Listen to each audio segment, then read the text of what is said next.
देखिए कल हमने पढ़ा था कार्बन हमारा वर्सेटाइल एलिमेंट क्यों है, और कार्बन ना ही कभी भी 4 इलेक्ट्रॉन्स को लूज करता है, ना ही कभी भी 4 इलेक्ट्रॉन्स को गेन करता है। कार्बन हमेशा 4 इलेक्ट्रॉन्स की क्या करता है, शेयरिंग करता है। और शेयरिंग करता है तो वो कौन सा बॉन्ड बनाता है, कोवलेंट बॉन्ड बनाता है। तो देखो कोवलेंट बॉन्ड हमारा क्या होता है, एक केमिकल बॉन्ड होता है जो किसके बीच में फॉर्म होता है, 2 एटम्स के बीच में फॉर्म होता है।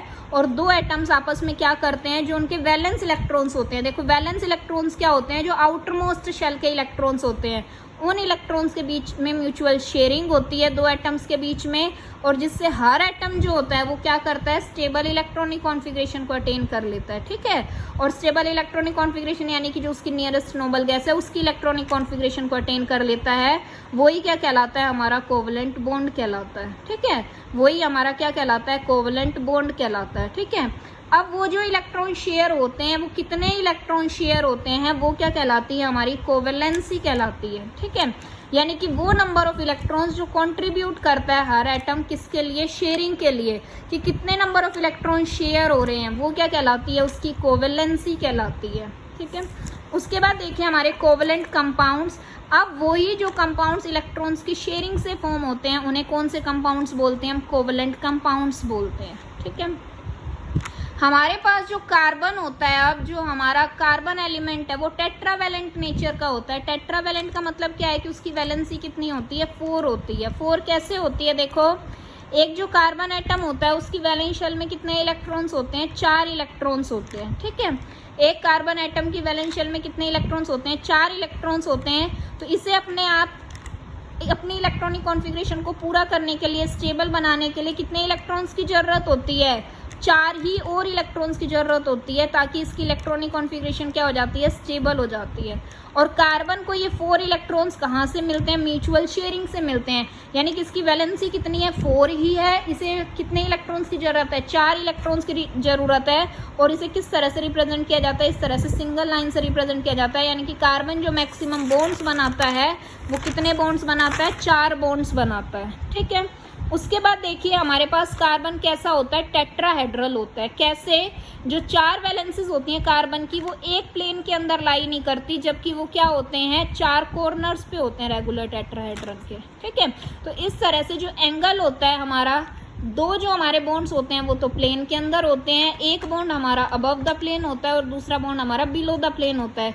तो इस तरह से जो बॉन्ड्स हमारे होते हैं उनके बीच में एंगल कितना होता है, टेट्राहेड्रल के अंदर 109 डिग्री 28 मिनट का एंगल होता है। ठीक है, तो कार्बन हमारा टेट्रावैलेंट होता है और साथ साथ कार्बन हमारा कैसे नेचर का होता है, टेट्राहेड्रल नेचर का होता है। ठीक है, अब हमारे पास आते हैं कोवलेंट बॉन्ड जो हमारे पास बनते हैं, जो इलेक्ट्रॉन्स की शेयरिंग से जो हमारे पास बॉन्ड्स बनते हैं वो कितनी तरह के होते हैं। तो इस तरह से हमारे पास कोवलेंट बॉन्ड्स 3 टाइप्स के होते हैं, जिसके अंदर सबसे पहला होता है हमारा single covalent bond. Single covalent bond के अंदर देखिए क्या होता है, अगर हर एटम 1 इलेक्ट्रॉन को कंट्रीब्यूट करता है। ठीक है, अगर हर एटम 1 इलेक्ट्रॉन को कंट्रीब्यूट करता है तो जो हमारा कोवलेंट बॉन्ड फॉर्म होता है वो क्या कहलाता है, हमारा सिंगल कोवलेंट बॉन्ड। और उसे किससे रिप्रेजेंट करते हैं, हम इस तरह से सिंगल लाइन से रिप्रेजेंट करते हैं। ठीक है, फिर हमारा कौन सा बॉन्ड होता है, डबल बॉन्ड होता है। डबल बॉन्ड क्या होता है, अगर हर एटम कंट्रीब्यूट करता है 2 इलेक्ट्रॉन्स को। ठीक है, अगर हर एटम कितने इलेक्ट्रॉन्स को कंट्रीब्यूट करता है, 2 इलेक्ट्रॉन्स को कंट्रीब्यूट करता है,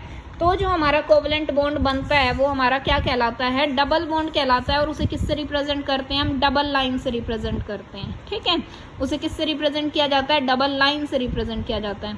फिर हमारे पास होता है ट्रिपल बॉन्ड। ट्रिपल बॉन्ड क्या होता है, अगर हर एटम कंट्रीब्यूट करता है 3 इलेक्ट्रॉन्स को। ठीक है, अगर हर एटम कितने इलेक्ट्रॉन्स को कंट्रीब्यूट करता है, 3 इलेक्ट्रॉन्स को कंट्रीब्यूट करता है, तो जो हमारा कोवलेंट बॉन्ड फॉर्म होता है वो क्या कहलाता है, हमारा ट्रिपल बॉन्ड कहलाता है। और उसे किससे रिप्रेजेंट करते हैं, हम इस तरह से ट्रिपल लाइन से रिप्रेजेंट करते हैं, ट्रिपल बॉन्ड से रिप्रेजेंट करते हैं। ठीक है, ये हमारे पास 3 तरह के कोवलेंट बॉन्ड्स होते हैं। नेक्स्ट हमारे पास एग्जांपल्स कोवलेंट बॉन्ड्स की फॉर्मेशन के। ठीक है, तो इसके अंदर सबसे पहले आता है हमारे पास फॉर्मेशन ऑफ हाइड्रोजन मॉलिक्यूल। ठीक है, देखो हाइड्रोजन मॉलिक्यूल की फॉर्मेशन कैसे करेंगे हम, हमारे पास इलेक्ट्रॉनिक कॉन्फ़िगरेशन क्या होती है हाइड्रोजन की, के शेल के अंदर कितना इलेक्ट्रॉन होता है, 1 इलेक्ट्रॉन होता है। इसे कितने इलेक्ट्रॉन की जरूरत है, 1 ही इलेक्ट्रॉन की जरूरत है, किसके लिए, के शेल को कंप्लीट करने के लिए।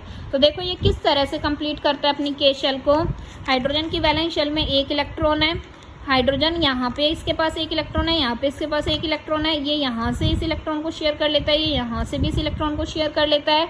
तो इन दोनों के बीच में क्या बन जाता है, एक सिंगल बॉन्ड बन जाता है। ठीक है, इस हाइड्रोजन को भी ऐसा लग रहा है इसके 2 इलेक्ट्रॉन्स पूरे हैं, इस हाइड्रोजन को भी क्या लग रहा है इसके कितने इलेक्ट्रॉन्स पूरे हैं, 2 इलेक्ट्रॉन्स कंप्लीट है। ठीक है, नेक्स्ट है हमारे पास formation of chlorine molecule. Electronic configuration वही बात है, क्लोरीन की क्या होती है, Kl M2 8 और 7। तो यानी कि अब इसे एम शेल में होने कितने चाहिए, 8 इलेक्ट्रॉन। तो इसे अपनी एम शेल को कंप्लीट करने के लिए कितने इलेक्ट्रॉन की जरूरत है, 1 इलेक्ट्रॉन की जरूरत है। ठीक है, अब ये 1 इलेक्ट्रॉन को कैसे कंप्लीट करता है, देखो Cl के अगर हम रिप्रेजेंट करते हैं तो देखो Cl के हमारे कितने वैलेंस इलेक्ट्रॉन्स होते हैं, 1 2 3 4 5 6 एंड 7।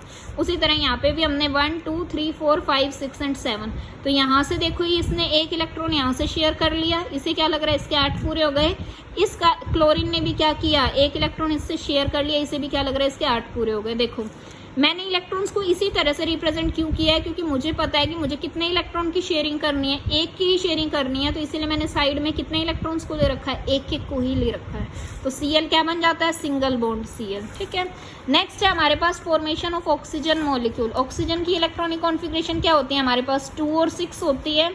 इसको कितने इलेक्ट्रॉन्स की जरूरत होती है, 2 इलेक्ट्रॉन्स की जरूरत होती है, किसके लिए, एल शेल को कंप्लीट करने के लिए। तो देखो यहाँ पे रिप्रेजेंट जब मैं करूंगी तो मैं 2 इलेक्ट्रॉन्स को साइड में लेके चलूंगी ताकि 2 इलेक्ट्रॉन्स की शेयरिंग में आसानी से क्या कर सकूं, रिप्रेजेंट कर सकूं। तो 6 इलेक्ट्रॉन्स मैंने इसके ऊपर रिप्रेजेंट कर लिए, 6 इसके ऊपर वैलेंस शेल में, क्योंकि 6 इलेक्ट्रॉन्स हैं। शेयरिंग किस तरह से हो रही है, देखो 1 2 3 4 5 6, यहाँ पे भी 1 2 3 4 5 6। तो ये 2 इलेक्ट्रॉन्स को यहाँ से शेयर कर लेता है, ये भी 2 इलेक्ट्रॉन्स को यहाँ से शेयर कर लेता है। इसे भी ऐसा लग रहा है इसके 8 पूरे हो गए, इसे भी क्या लग रहा है इसके कितने पूरे हो गए, 8 पूरे हो गए। तो यहाँ से क्या बन गया हमारा O डबल बॉन्ड O बन गया। ये हमारा किसका एग्जाम्पल है, डबल बॉन्ड का। ठीक है, ट्रिपल बॉन्ड के अंदर देखो क्या बताओगे आप, इलेक्ट्रॉनिक कॉन्फिगरेशन वही नाइट्रोजन की क्या होती है, 2 और 5 होती है। इसको कितने इलेक्ट्रॉन की जरूरत है, 3 और इलेक्ट्रॉन की जरूरत है एल शेल को कंप्लीट करने के लिए। तो 3 और इलेक्ट्रॉन की जरूरत है। तो देखो कैसे कंप्लीट करेंगे, 3 इलेक्ट्रॉन यहाँ मैंने इसीलिए रिप्रेजेंट किए हैं कि यहाँ पे शेयरिंग कितने इलेक्ट्रॉन्स की होनी है, 3 ही इलेक्ट्रॉन्स की होनी है। तो 3 to 5, यहाँ पे भी 2 और 3 5। ठीक है, अब ये जब शेयरिंग करेंगे तो देखो किस तरह से करेंगे, ये इसके पास 5 थे, 3 इलेक्ट्रॉन्स इसने यहाँ से शेयर कर लिए, इसे क्या लग रहा है इसके कितने कंप्लीट हो गए, 8 कंप्लीट हो गए। यहाँ पे भी इसके पास 5 थे और इसने यहाँ से कितने शेयर कर लिए, 3 शेयर कर लिए। तो इसे भी क्या लग रहा है इसके कितने पूरे हो गए हैं, 8 इलेक्ट्रॉन्स कंप्लीट हो गए हैं। तो यहाँ पे हमारे पास क्या बन गया, N ट्रिपल बॉन्ड N बन गया है। और ये हमारा किसका एग्जाम्पल हो गया, ट्रिपल कोवलेंट बॉन्ड का। तो इस तरह से हमने सारे सबके अंदर क्या किया है, जो वैलेंस इलेक्ट्रॉन्स हैं उनका क्या किया है, सिर्फ शेयरिंग करी है। और इसीलिए जो ये हमारा बॉन्ड होता है ये क्या कहलाता है, कोवलेंट बॉन्ड कहलाता है। और ये कंपाउंड्स क्या कहलाते हैं, हमारे कोवलेंट कंपाउंड्स।